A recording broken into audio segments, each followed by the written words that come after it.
Monica, je voudrais que donc, tu développes un petit peu l'intérêt, enfin, de voir l'intérêt de l'acquisition de ce nouvel orgue, ce qu'il va apporter en termes de richesse au niveau de la classe, encore, en termes de répertoire et en termes de rayonnement. Parce que donc, Montreux a une position géographique qui s'inscrit dans un patrimoine où, évidemment, l'instrument que nous convoyons manque.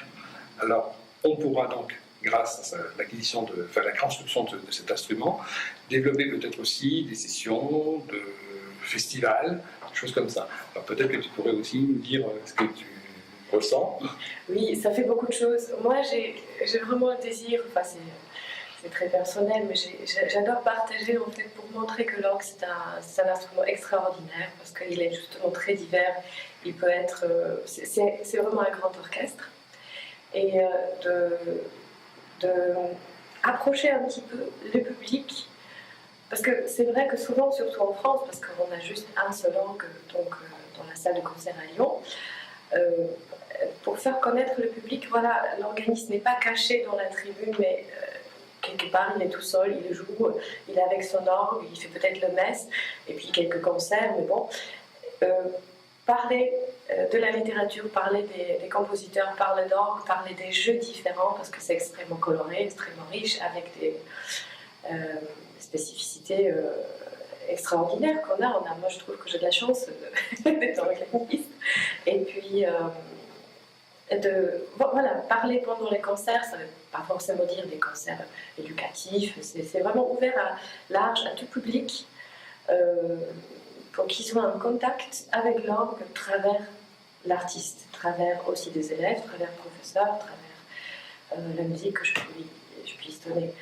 L'intérêt, évidemment, pour la construction de Montereau, c'est que l'orgue qui est prévu, donc l'esthétique d'Allemagne du Sud, on n'en connaît pas beaucoup en France, donc c'est extrêmement intéressant, extrêmement divers. J'avais eu la chance d'étudier à Vienne, donc en Autriche, j'avais vu beaucoup d'instruments de cette esthétique-là, ainsi qu'en Allemagne du Sud même. Et c'est la littérature, compris Moffat, Pachelbel, qui ne se joue pas très souvent en France, et qui est extrêmement intéressant. Donc, j'ai envie aussi de faire découvrir ça. Donc, ça c'est mon projet. Voilà. Très bien. J'ai pu voyager un petit peu dans le sud d'Autriche, enfin le sud de l'Allemagne, en Autriche en général, parce qu'il y a des instruments de cette esthétique-là un petit peu partout.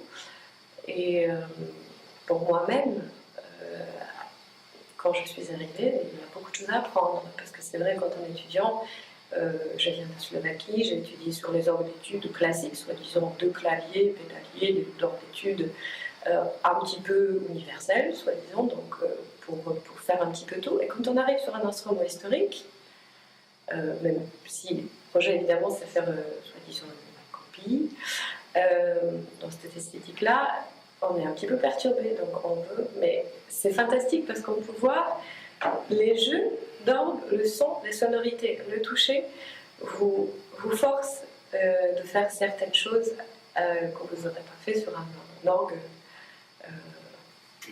d'études, voilà, sur un orgue d'études. Donc déjà, par exemple, vous avez des flûtes qui parlent autrement, ça ressemble vraiment aux flûtes traversières.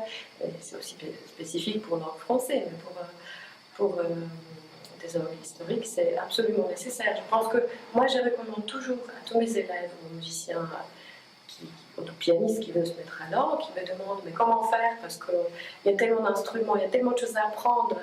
Je veux du Messiaen, je veux du Bach bien, et comment, et Buxtehude, et puis toutes ces choses-là. Et moi, j'ai dit jouer les plus d'orgues possibles. Voir tous les pays que vous voulez voir, que vous pouvez visiter, je pense qu'il faut participer absolument à tout et jouer partout. C'est extrêmement important de faire des voyages au conservatoire pour faire découvrir ces choses-là, parce que c'est ça où on apprend, c'est là où on peut vraiment s'approcher un petit peu plus et parler d'articulation, de son, de registration, de le faire un petit peu à sec à la maison. Ça ne sert pas à grand chose, même si on les écoute, mais quand on les joue, ces instruments-là, c'est là qu'on comprend beaucoup de choses. Évidemment, ça ne suffit pas, il faut du travail. Comment le public t'a accueilli? Est-ce que tu as senti qu'il était suffisamment chaleureux, qu'il aspirait, enfin, qu'il répondait à tes attentes. Oui. Je vous assure que c'est pas du tout pour faire plaisir gratuitement. Je me sens très très bien. Je me sens très très bien. Non, j'étais très bien accueillie. C'est vrai que j'avais trouvé toujours une bonne ambiance. Et je me souviens de mon premier concert où j'avais parlé un petit peu de tout parce que c'était de faire connaître la musique. Bon, on est un petit peu limité parce que là on ne correspond pas pour pouvoir jouer tout le répertoire qui est en ce moment collégial. Mais il y a plutôt, je trouvais quelque chose que les gens étaient curieux et c'était très agréable. C'était très agréable. Je me suis sentie observée, mais de bon sens du terme. Donc, merci. Je me sens vraiment bien. C'est bien.